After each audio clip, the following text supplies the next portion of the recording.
Present మనతో పాటు కాంగ్రెస్ ఇందిరా శోభన్ గారు ఉన్నారు. వాళ్ళతో మాట్లాడదాం. మేడం చెప్పండి, ఇందిరాగాంధీ జయంతి సందర్భంగా మహిళలకు ఇందిరమ్మ చీరలు కూడా పంపిణీ చేశారు కదా, మహిళలంతా కూడా ఏం చెప్తున్నారు? ఆడబిడ్డలందరూ చాలా ఆనందంతో ఇందిరమ్మ అని అంటే ఒక ఉక్కు మహిళ, ఇందిరమ్మ అంటే ఆడబిడ్డలను ఆర్థికంగా, సామాజికంగా, రాజకీయంగా ముందుకు నడిపించాలనుకున్నటువంటి ఉక్కు మహిళ. ఆ ఉక్కు మహిళ జయంతి రోజు ఈ రాష్ట్రంలో ఉన్న ఆడబిడ్డలందరికీ, కోటి మంది ఆడబిడ్డలకి చీర సారెతోన మా అన్న ఇవాళ చాలా మంచి బ్రహ్మాండమైన కార్యక్రమాన్ని ఆమె జయంతి రోజు ఆమె స్టాచ్యూ దగ్గర చేశారు. సో ఇది అందరు ఆడబిడ్డలకు వర్తించేటువంటి విషయం. సో అల్టిమేట్ గా కొద్దిమంది రాజకీయ కోణంలో బతుకమ్మ చీరల గురించి మాట్లాడే వాళ్ళకి ఒకటి చెప్పదలుచుకున్నా. బతుకమ్మ చీరలను మీరు రాజకీయంగా వాడాలని, మీరు ఎలక్షన్ల ముందు దాన్ని ఎంతో చేసి ఆగం చేయాలని మీరు అనుకున్నారు. కానీ ప్రజలు ఎవరు నమ్మలే. అల్టిమేట్ గా రేవంత్ అన్న సర్కార్ చేసే సంక్షేమాన్ని నమ్మినారు, సంక్షేమానికి పట్టం కట్టినారని చెప్పాల్సిన అవసరం ఉంది. అన్నింటికన్నా ఇంపార్టెంట్ ఏంటి అని అంటే, ఇవాళ ఆడబిడ్డలకి చీర ఎందుకు ఇస్తున్నారు మహిళా సంఘాలకి అని చాలా మందికి పెద్ద డౌట్ గా ఉన్నది.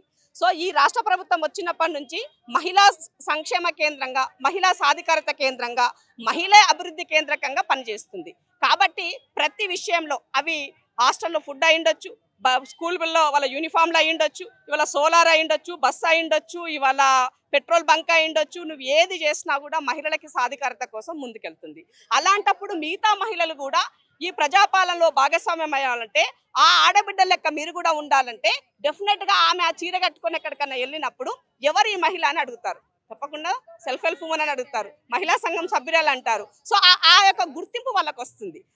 అంటే సమాజంలో గుర్తింపే లేదనుకున్న నా ఆడబిడ్డలకి దీని ద్వారా ఒక సమాజంలో ఒక డిసిప్లిన్, ఒక ఆత్మగౌరవం, ఒక రెస్పెక్ట్ పెరుగుతుందన్న ఉద్దేశంతో ఇవాళ ఈ యొక్క మంచి కార్యక్రమాన్ని తీసుకోవడానికి సంతోషిస్తూ ముఖ్యమంత్రి గారికి సందర్భంగా ధన్యవాదాలు తెలియజేస్తాను. అంటే గత బీఆర్ఎస్ గవర్నమెంట్ లో చీరలు కూడా తగలబెట్టిన సందర్భాలు చూసాం. మరి క్వాలిటీ పరంగా రేవంత్ రెడ్డి సర్కార్ ఎలాంటి జాగ్రత్తలు తీసుకున్నారు, ఎలా చేశారు? సో ఇప్పుడు చాలా మంచి క్వాలిటీలో, మంచి బార్డరు అంచులతో ఉన్నటువంటి ఒక క్వాలిటేటివ్ గా వాళ్ళు చీరలు ఇవ్వడం జరిగింది.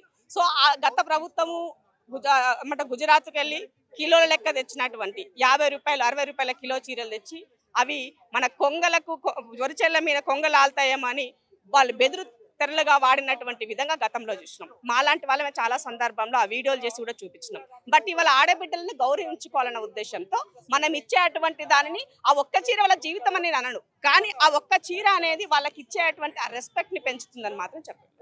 అంటే గత బీఆర్ఎస్ గవర్నమెంట్ లో మరి చీరలు కూడా పంపిణీ చేసేటప్పుడు చాలా వరకు కూడా ఇప్పుడు ఈ గవర్నమెంట్ లో వచ్చిన తర్వాత కొంత విమర్శలు చేస్తున్నారు. అంటే ఇవి ఇందిరమ్మ చీరలు కాదు, ఎన్నికల చీరలు. అంటే ఇటు స్థానిక సంస్థల ఎన్నికలు రాబోతున్నాయి కాబట్టి మరి దానిలో భాగంగానే ఇందిరమ్మ చీరలు పంపిణీ కార్యక్రమం చేస్తున్నారు. మరి బతుకమ్మ చీరలను ఇందిరమ్మ పేరుతో ఇవ్వడం కూడా బీఆర్ఎస్ నేతలు విమర్శలు చేస్తున్నారు. దీని పట్ల మీరేమంటారు? ఇవాళ కొత్తగా నేను చెప్పలేదు, ఈ చీరే ఇవ్వాలా అని నేను కొత్తగా చెప్పలేదు.